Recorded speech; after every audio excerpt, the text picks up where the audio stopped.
include Live Nation and Princeton Entertainment Group, presenting Beckwith Orchestra of St. Luke's July 29th and July 30th, 8 p.m. at Carnegie Hall. July 30th tickets on sale Friday at 11 a.m. at carnegiehall.org. Some artists that once reliably sold out stadiums are now canceling or postponing their planned tours. Meanwhile, Live Nation and Ticketmaster are facing an antitrust suit. On the next All of It, we'll get an update on the state of concert going and take your calls. Plus, director Ron Howard on his new documentary, Jim Henson, Idea Man. Join us for All of It, weekdays at noon on WNYC. On the next Fresh Air, Ronan Farrow on how his reporting on the Me Too movement led to the criminal case against Donald Trump. Farrow unearthed details of the National Enquirer's plan to pay for damaging stories about Trump and then bury those stories. The connection between that practice and the 2016 election gave prosecutors a felony case against Trump. Join us. Weekdays at 2 on WNYC or live stream it at WNYC.org. Marketplace Morning Report is coming up next, and then in 10 minutes at 9 o'clock, it's the BBC NewsHour on WNYC. Let's check in with London to see what they're working on. Hello, London. Good morning, WNYC. I'm James Menendez. Today on NewsHour, Second World War veterans and Western leaders are in northern France to mark 80 years since the D-Day landings. We'll hear the story of one young American infantryman. Also, we'll have details of a new method of predicting dementia many years before symptoms appear. That's BBC NewsHour at 9 on WNYC.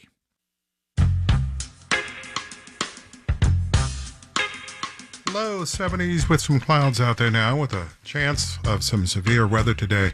Showers and thunderstorms in the forecast for this Thursday, a high near 83. Showers and maybe a thunderstorm by 8 o'clock tonight, then a slight chance of showers and thunderstorms overnight as well. A low around 70, then tomorrow it looks like we dry out. It'll be warm though, mostly sunny and 84. 71 and cloudy now, it's 8:52.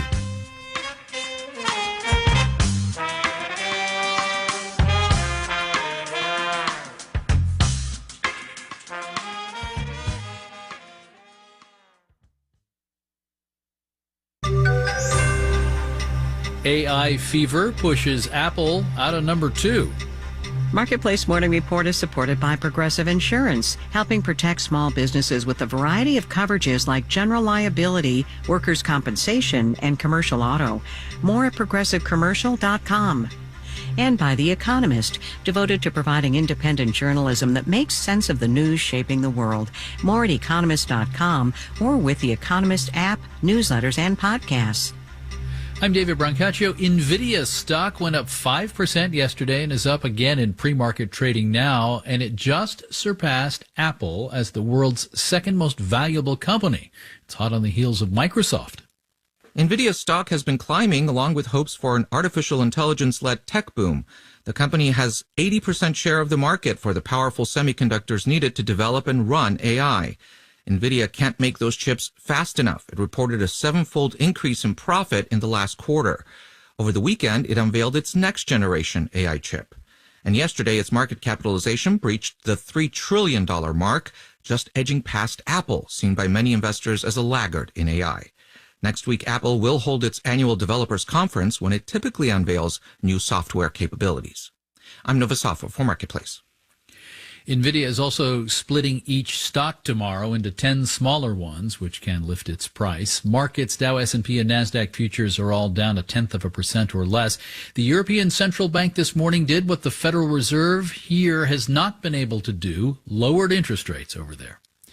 New York Governor Kathy Hochul has put an indefinite pause on New York City's system to charge vehicles coming into its most congested center. The vehicle detectors were already up. It was supposed to start June 30th to save lungs and lives, but Hochul says the timing isn't right. Marketplace's Nancy Marshall-Genzer has that. Under the congestion pricing plan, most people driving cars into Midtown Manhattan would have been charged $15 starting at the end of June. But yesterday, Governor Hochul pointed out that the pricing proposal was enacted before the pandemic, and things have changed a lot since then. But hard-working New Yorkers are getting hammered on costs, and they and the economic vitality of our city must be protected. We cannot ignore the facts. Hochul also says people are already working more from home, putting a dent in the local economy, and she wouldn't want to further discourage them from coming into their Manhattan offices. I'm Nancy Marshall-Genzer for Marketplace. It's been 1 week since former President Donald Trump was found guilty of 34 felony charges of falsifying business records to influence the 2016 election. Sentencing's in July. We've been looking into federal law and SEC rules on felons who are principals of companies. Trump is majority shareholder of Trump Media and Technology Group. Eric Gordon is a professor at the University of Michigan's Ross School of Business and a former corporate attorney who also teaches law. Hey, Eric. Good morning, David. I mean, it's not an abstract question here. Oddly enough, you can be CEO of a giant public company subject to thousands of pages of regulation that's written in Greek, even if you are a convicted felon. Even if you're a convicted felon of, for example, falsifying business records. But there are other occupations where you can't keep your job if you have this felony on your record. Yeah, you could be CEO of the largest public company in the world, but you can't be a cosmetologist. You can't do people's fingernails or color their hair. In New York. In New York. It's a New York State rule. And of course, the Trump conviction is in New York State. So at least in New York, he couldn't be a cosmetologist, although he could be CEO of a public company. Just to be clear, legal scholars say he could also be president of the United States. But there's something that a felon cannot be. I was looking at the Dodd-Frank reform laws passed after the 2008 financial mess, and I saw some kind of exclusion here for felons. It's kind of unusual. The exclusion doesn't apply to public companies.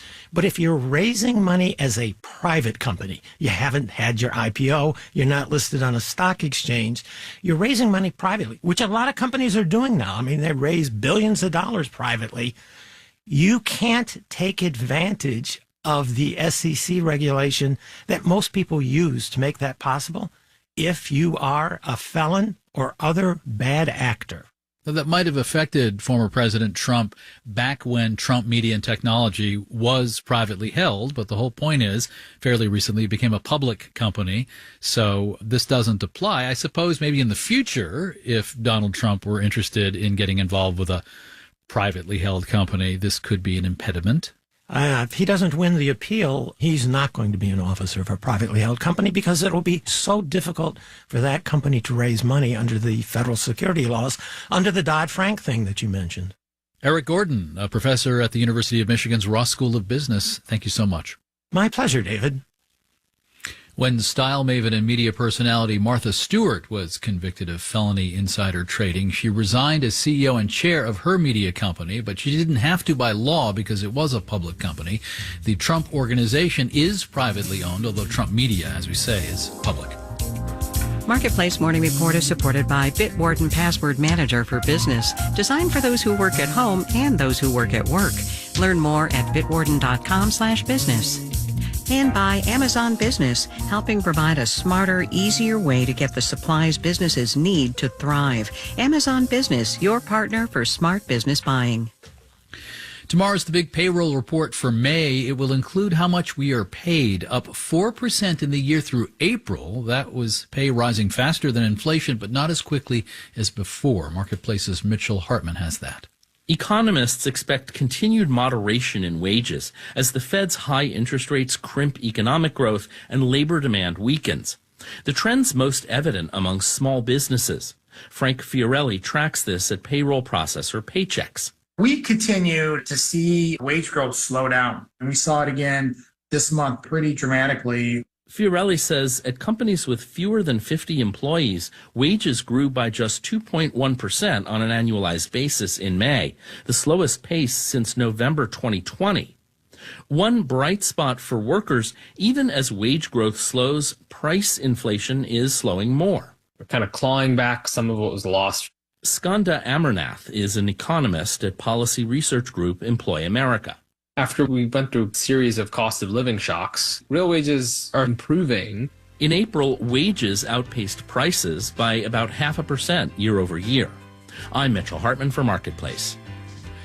And I'm David Brancaccio. It's the Marketplace Morning Report. For from APM, American Public Media.